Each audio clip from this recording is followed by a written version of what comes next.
this is very common with micromanagers, is that they micromanage people. People get used to being micromanaged. They check in with the boss about every single little thing. And then the boss is always complaining, like, everybody's always bugging me about everything. Well, they've typically created that situation. Hey, everybody. Welcome back to the Scale Smart, Grow Fast podcast. I'm host Harley Green. Today, we're joined by Mike Brcic, founder of Wayfinders, a community-driven movement helping entrepreneurs find deeper connection and meaning through transformative adventures in some of the world's most remote places. Mike's work sits at the intersection of business growth and human connection. And today, we're unpacking how adventure, vulnerability, and community can reshape the way leaders scale, lead, and live. Get ready for a conversation that goes beyond strategy into what truly fuels transformation. Mike, welcome to the podcast. Yeah, thrilled to be here. Now, Mike, you've built an incredible career around the idea that adventure can change not just lives, but leadership itself. Can you take us back to the moment when you realized travel and connection could become a path to transformation for entrepreneurs? When I was 20, in between first and second year university, I decided to take a year off and spent 6 months saving up the money and then 6 months traveling primarily through Southeast Asia, but we also visited Nepal and India. We started in Indonesia. We made our way up through Malaysia and Nepal and India, as I mentioned. This was 1991, 92, before the dawn of the internet, or at least widespread use of it. And it was before, millions of travel blogs, telling you every secret place on earth and whatever. And it was really, back then, your only resource was The Lonely Planet Guide to Southeast Asia, which was the first book they ever published. And so back then, every backpacker had a copy of that. And what was interesting about that journey, and it was the first time I'd ever gone on a trip like that. I was with my girlfriend and a friend, but it was the first time I'd ever done a big journey like that without my parents. And it was eye-opening on so many levels. And what was interesting, I learned from that experience that it doesn't take a lot of effort to get off the beaten path. And off the beaten path is where you would find the most interesting experiences. And back then it was quite easy because everybody was following the Lonely Planet Guide. There really weren't other resources to find out what else there was to visit. So handful of people who would, trek through Indonesia or Thailand or whatever and contributed to this guide. They were the only lens into this country, but that was maybe, 10% of the country really. And so what we discovered was if we went, just an hour that way, off the road, off the backpacker trail or whatever, we'd have these incredible experiences, more or less all to ourselves, and incredibly rich experiences that were just a window into a totally different way of life. And that was when I caught the travel bug. And I ended up going back to university and finishing off my degree. But another fairly transformative thing happened on that journey. We had only saved $3,500 Canadian. This is after our flights were paid. So we had $3,500 Canadian for my girlfriend and I for 6 months. And back then, Southeast Asia was so cheap. Most of the places we stayed at were less than $5 a night. Some of them were $1 or $2 a night. So we actually did pretty well. We booked this ticket that had us, after 5 months, flying from Delhi to Amsterdam and then spending a month in Amsterdam and then flying home. And we were in Kathmandu and we had to go to Delhi, a week later, and we were down to our last $500. So we're looking at the future. It's like, okay, we've got a week left in India. That'll be really cheap. But then we've got to spend a month in Amsterdam. I don't think $500 is going to cut it. There in Kathmandu back then, probably still to this day, there were all these T-shirt vendors who would have these beautiful embroidered T-shirts, and they were really cheap, like $2-3, and they're like mandala patterns, and they're quite gorgeous. I'm looking at these things, and I'm like, I bet somebody in Amsterdam would pay more than $2 for a shirt like that. Long story short, I ended up convincing my girlfriend to spend $300 of our last $500 to fill up 2 duffel bags. We bargained this one shop down to $1 shirt, and we filled up 2 duffel bags with these embroidered shirts. Took them to Amsterdam on a wing and a prayer. No idea if we were going to end up sleeping on the streets with, sleeping on top of our T-shirts or whatever. And we ended up checking into Bob's Youth Hostel back then and asked the guy, like, hey, we've got these T-shirts. Like, do you know where we could sell these? What's a good way to sell these? He said, this was Friday night. He says, you're in luck. On Sunday, Vundel Park turns into a giant open air yard sale and you can sell whatever you want. Nobody's going to hassle you. So we go to Vundel Park. It's a beautiful spring day. And we ended up selling 15 worth of shirts that day. And the next day we ended up going to a rental agency and said, we'd like to rent an apartment. We got this beautiful apartment for the rest of the month. Went back to Vundel Park, the next 3 Sundays, sold out of pretty much all our inventory and lived high on the hog. Like, it was the most money I'd ever had in my life. That whole travel experience, plus that first experience of entrepreneurship, that's when the seeds were planted.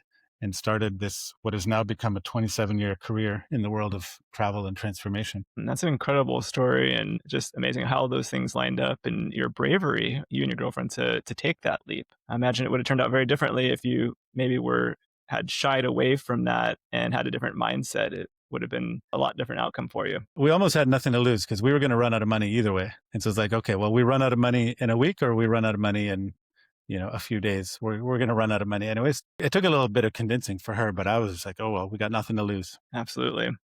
Well, many leaders, they chase growth, but end up feeling isolated at the top. You've probably seen this when talking to other entrepreneurs.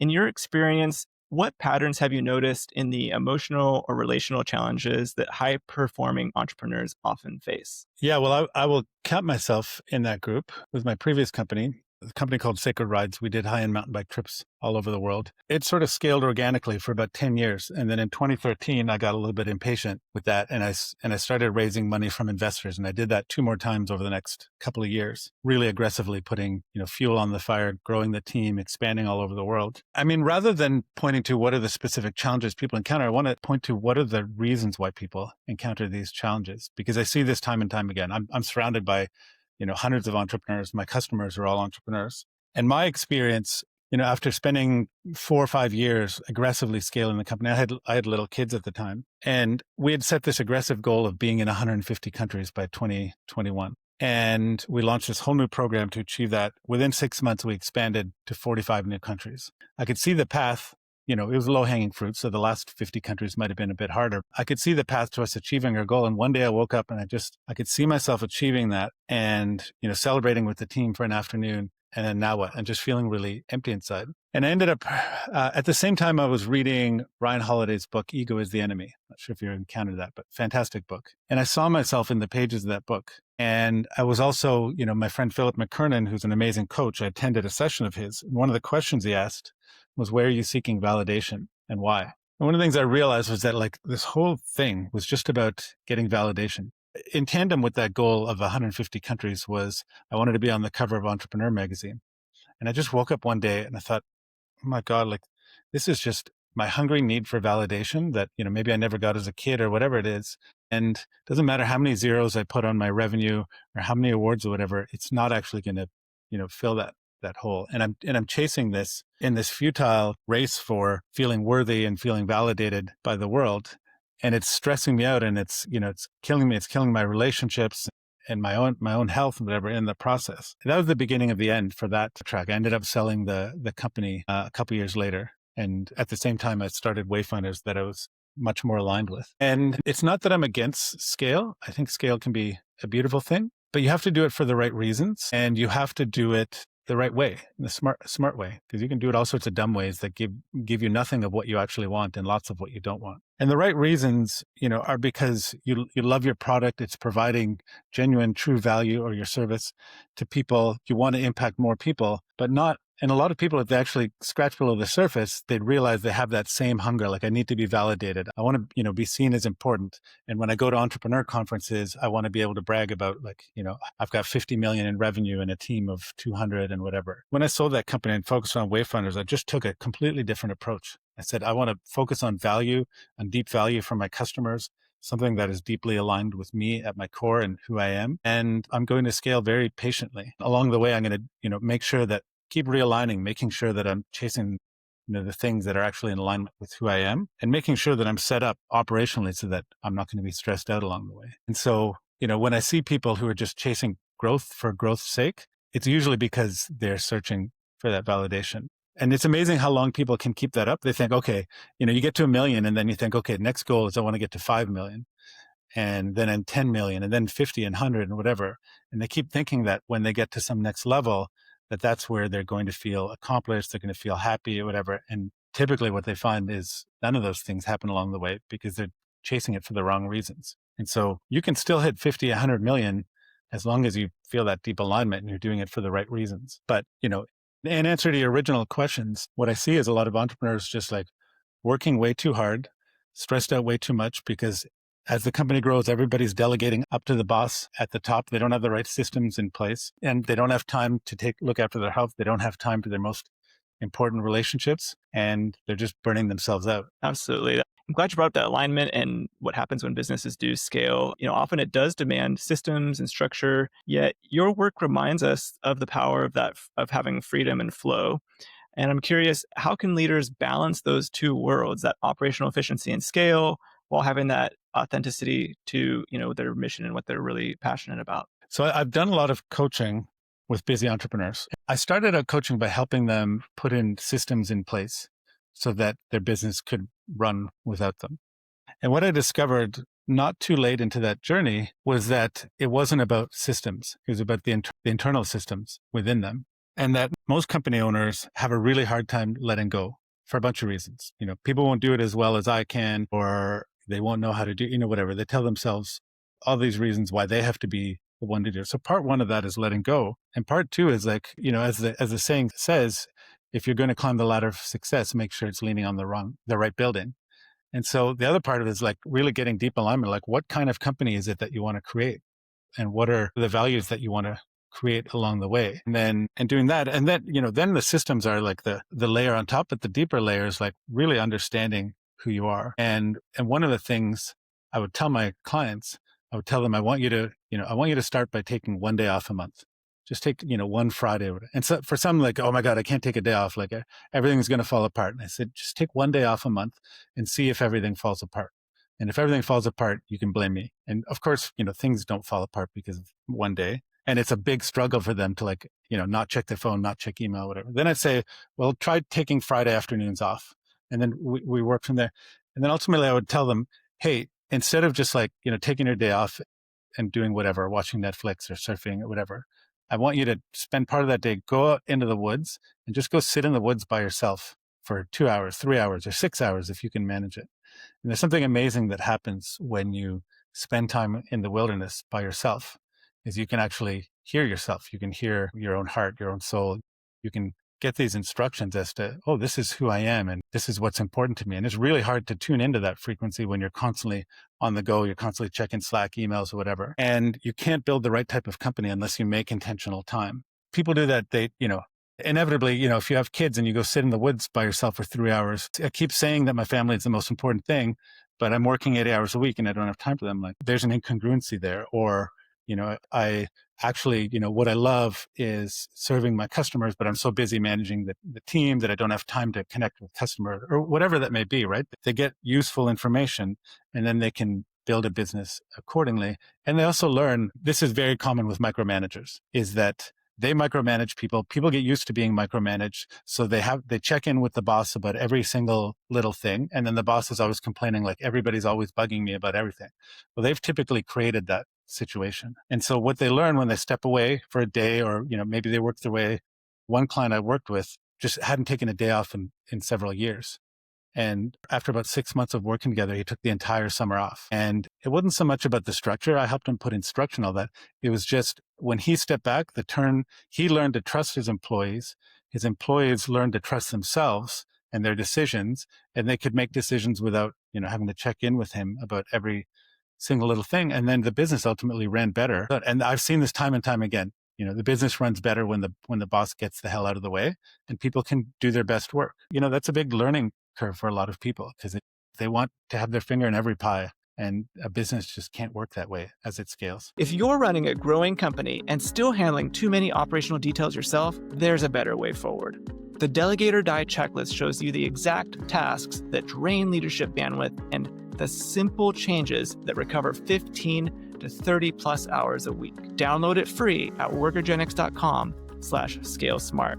Now let's get back to the episode. Well, I'd love for you to share more about the environments that you're able to facilitate and create with Wayfinders that help encourage that truth seeking and the truth finding from inside those messages you talked about with these business leaders, and what kind of shifts you see when people experience this. Yeah, so it's taken me a while to really sort of clarify like what Wayfinders is a very unique thing. I run my events in some of the craziest, wildest places on earth. I just got back from Western Mongolia.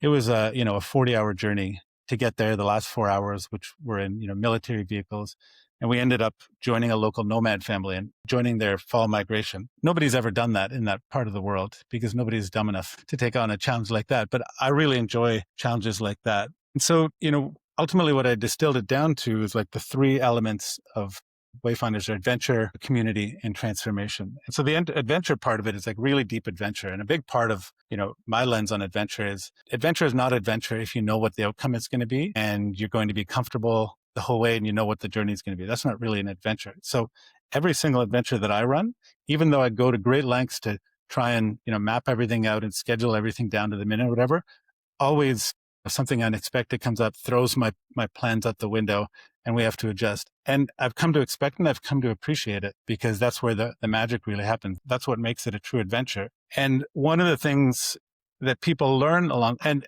the other part of it is I don't tell my guests what's going to happen. They know where they're going, roughly what part of the world they're going. They have a packing list, but they have no idea what's going to happen once they get there. And I do this for a few reasons. One is that my clients are all, successful entrepreneurs. When you're an entrepreneur, you get used to this idea that I can control my environment. I'm the jefe. I'm the one running the show. I can control this thing. Ultimately, we have very little control in life. A lot of life is out of our control. And I want to get people used to this idea of surrendering and going with the flow instead of trying to impose their will on the world all the time. And when you surrender and you relax and you trust, life seems to flow a lot more, right? It's sort of like, going down a river instead of fighting the river and trying to go upstream or going to that riverbank, understanding that this river has a powerful flow. And if you align with that, you'll have a much smoother ride. That's part of it. The adventure part of it. It's like, just show up and trust and surrender and trust that I'm going to take care of you and you will be safe, but that you don't know what's going to happen. And it will probably be uncomfortable along the way because we've also got addicted to comfort, right? Maybe you've heard of the book, The Comfort Crisis. Comfort to me is the antithesis of growth. We can't grow when we're comfortable. The other part of it is the connection. So these are all entrepreneurs. They all struggle with a lot of the same things. And so I go to great lengths to create an environment that feels very welcoming and safe, where they can just show up and be authentic and vulnerable and just share what's going on with them. Then they don't have to carry that burden alone.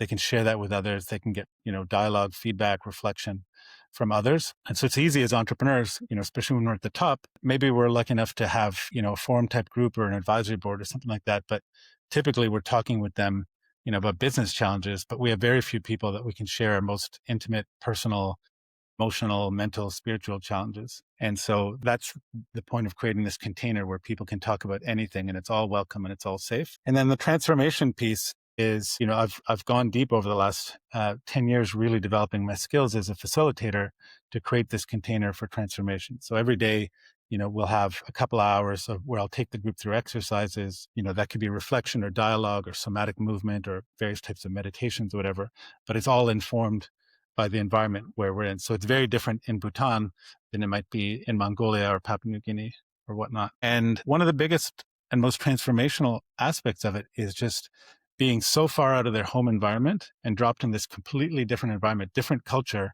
where people have a completely different interpretation of how to live a meaningful and happy life.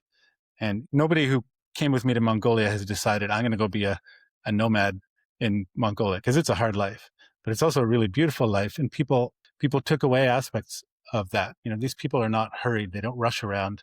They're very in tune with the rhythms of the land. They're in tune with their animals. So people take away elements of that and it changes them.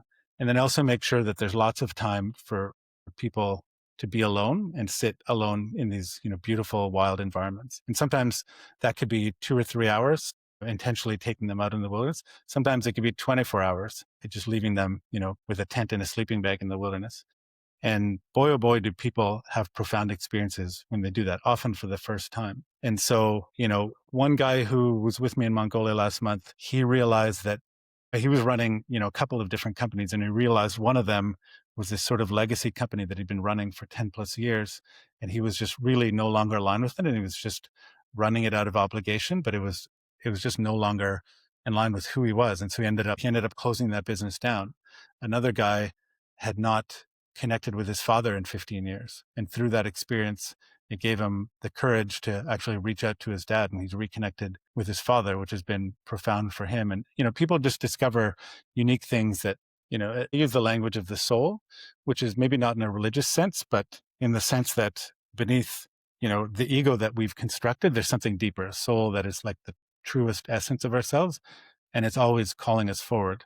And when we ignore it for too long, that's when we We become burnt out, we become exhausted, we become depressed, we have illness, all these kind of things. So really a lot of my work is just helping people tap into the soul, getting them listening to the soul, sometimes for the first time. Wow, that's incredible. And I can just totally relate from some of our experiences as well, being digital nomads, traveling internationally with our family, being in those different cultures and seeing how people are able to live in what we would consider like very uncomfortable circumstances just gives you so many new insights of like, wow, like there's just different ways of doing things and just helps kind of open up maybe some blocks we have to new ways for our business, for our personal life, like you said, like, finding new spiritual meaning, values, things like that. So I can just imagine the incredible transformations people have on these experiences with you. Now, for someone who's listening right now, who's maybe feeling stuck or disconnected, they're probably working harder and not feeling more fulfilled, kind of like you shared at the beginning of the episode here.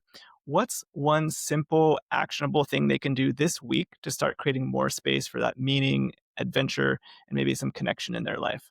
I already touched on it. Just shut everything off and go into the woods, or whatever nature is available to you, somewhere you can go that is quiet. Obviously, if you live in the middle of New York City, that's a little more challenging, but still doable. Within an hour and a half, you can get to even if you just go to like Central Park or something like that and find a quiet spot, but ideally somewhere that's far from people, turn off your phone, turn off all your devices, take your watch off, just like you with the wilderness and yourself. And just walking is great, but I often urge people to just like sit and listen. Don't bring a journal. Don't bring anything. Just enter into a conversation with your soul and your heart. And it's amazing, even just like a starting point. I sort of look at it, it's like you're starting a conversation with your soul and you're saying to your soul, you are important to me. And you're saying this aspect of your psyche that maybe you've ignored for your whole life. You're saying to it, hey, I want to enter into a dialogue with you. When you start that process, it's amazing what happens. You have these vivid dreams, or you have, these flashes of insight while you're in the shower or somewhere else, or sometimes these ideas will seem kind of crazy and they'll come out of nowhere, but they're actually coming from a deep place. And so over time, I've learned to trust these things. And it might be something like, all of a sudden somebody comes to mind that I haven't spoken to in 20 years, while I'm sitting out in the wilderness, something like that. And it's like, wow, that's weird. Like, why would that person come up? But I've learned to trust it. And so when I'm done, I'll actually, track that person down and send them a message or call them or whatever. Sometimes it's the most amazing things that happens. I'll message somebody that I haven't spoken to, 5 years, and they'll message me back and say, oh my God, that's the craziest thing. I was just thinking of you yesterday. And it'll lead to these amazing conversations or lead to these incredible opportunities.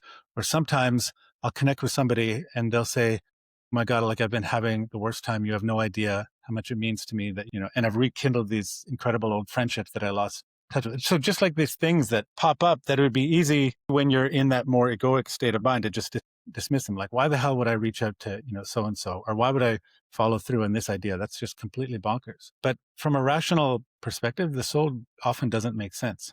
But it's leading us to somewhere, whether it's in business or in relationships or whatever aspect of life it may be. I have found it so incredibly valuable to develop a conversation and a relationship with that part of me. The more I trust it and the more I listen to it and the more I act on it, the more it leads me to somewhere true and the more it leads me to a life that just feels so much more in flow. Like business is, compared to my previous business, this is the easiest and most joyful business to run. There's very little aspect of it that feels like friction. I do almost no marketing. People come to me because they hear about it and they want to be a part of it. And it's just because this business is an expression of who I am at my core. And people feel that. They feel the genuineness of why I'm doing this work and they want to be a part of it. So just go sit in the woods, 2 hours. That's so powerful. Well, Mike, this has been an incredible conversation. For listeners who want to dive deeper into your work, maybe join you on the next Wayfinders adventure, where's the best place for them to connect with you? Website, way-finders.com. I'm not super active on social. Sometimes every now and then I'll post to Instagram and you can find me there. My name, Mike Brcic, BRCIC, or Wayfinders_Inc. But generally the website, way-finders.com. Next year is pretty much sold out. I'm running 3 events next year. 2 of them are sold out. 1 is down to 4 spots. But if they join the mailing list, I'll probably be adding more stuff. And then they can be notified about 2027 stuff as well. Awesome. Now, those of you listening, if you got value today, hit follow or subscribe and tap that star and like button. Every rating helps us reach more business leaders who want to grow the smart way. And maybe you know a business leader or a colleague who could use this information. go ahead and share this episode with them. It could be exactly what they need right now. And again, thank you all for tuning into this episode of Scale Smart, Grow Fast. Here's to building businesses that give you more freedom, stronger teams, and lasting growth. Until the next time, keep scaling smart.